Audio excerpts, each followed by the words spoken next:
Alors, comme prévu, on va lancer le logiciel Adobe InDesign et nous allons commencer le nouveau projet. Alors, quand tu lances le logiciel Adobe InDesign, c'est comme ça que ça va se présenter. Okay? Ça, c'est pour commencer les nouveaux dossiers rapidement, nouveaux fichiers rapidement. Tu peux commencer avec ça. Ça, c'est des anciens projets, c'est-à-dire les projets récents que tu as utilisés dans le logiciel Adobe InDesign.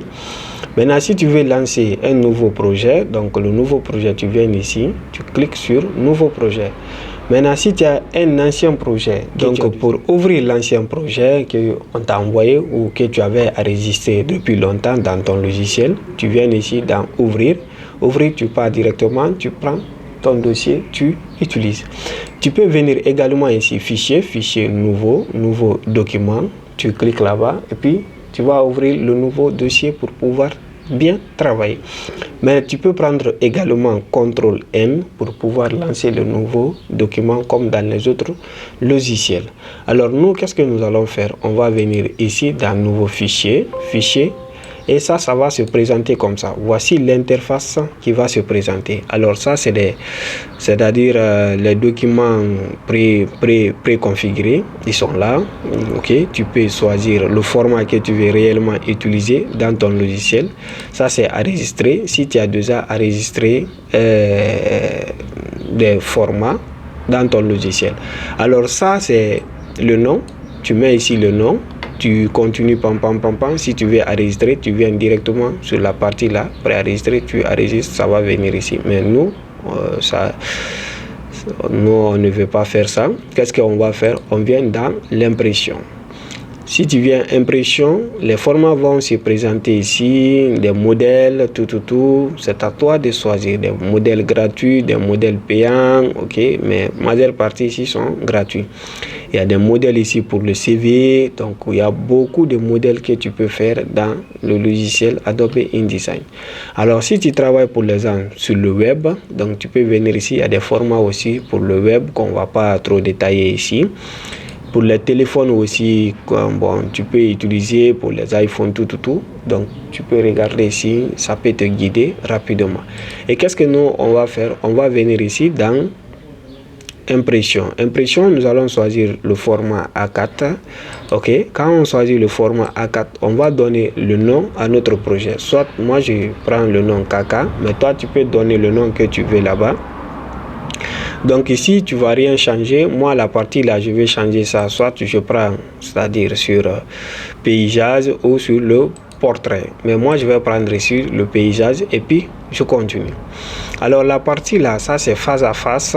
Si tu veux travailler les deux documents, c'est-à-dire la première partie et la deuxième partie face à face, c'est-à-dire vis-à-vis. Donc tu peux cocher la partie. Mais si tu ne veux pas, tu décoche, ça c'est pas un problème. Ok, le nombre de pages que tu veux choisir, si tu veux, tu peux le faire ici, ou bien en travaillant dans le logiciel, tu peux le faire sans problème.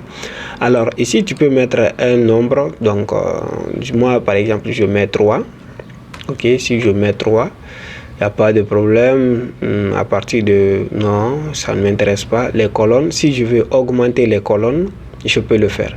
Alors il y a un petit truc qu'on doit faire ici avant de continuer. Ok, c'est la partie là, l'aperçu. L'aperçu, quand on clique ici, tout ce que nous allons faire sur le nouveau document qu'on veut créer, on va le voir ici directement sans partir très loin.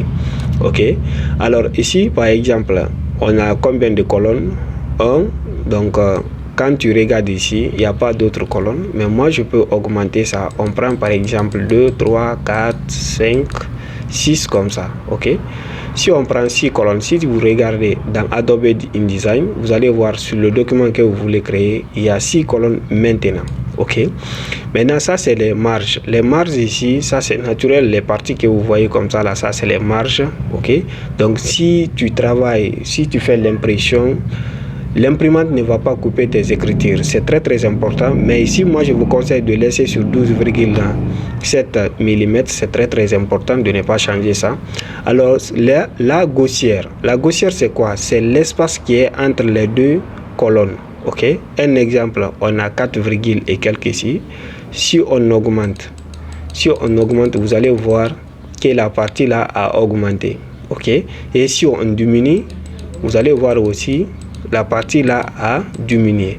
Donc moi je vous conseille de laisser ça à 4, c'est très important là-bas, et continuer. Donc de laisser à 4 et continuer, ok.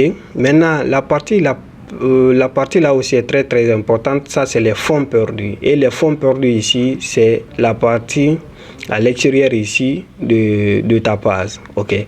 Alors là-bas, regardez, si on augmente, ok, vous allez voir ici la ligne rouge qui va s'afficher derrière la base. Donc là-bas, je vous conseille de laisser à 3 mm, c'est très important. Alors une fois que tu finis de faire tout ça là, tu peux créer maintenant, c'est-à-dire ton projet sans rien faire. Donc là c'est fini, on peut créer tranquillement. Donc on clique ici, directement nous allons avoir ici notre projet. On a pris combien de pages? 3 pages. Donc voici les 3 pages. Et c'est comme ça qu'on crée le document dans le logiciel Adobe InDesign. Alors je vous invite de suivre la deuxième partie. Allez, ciao!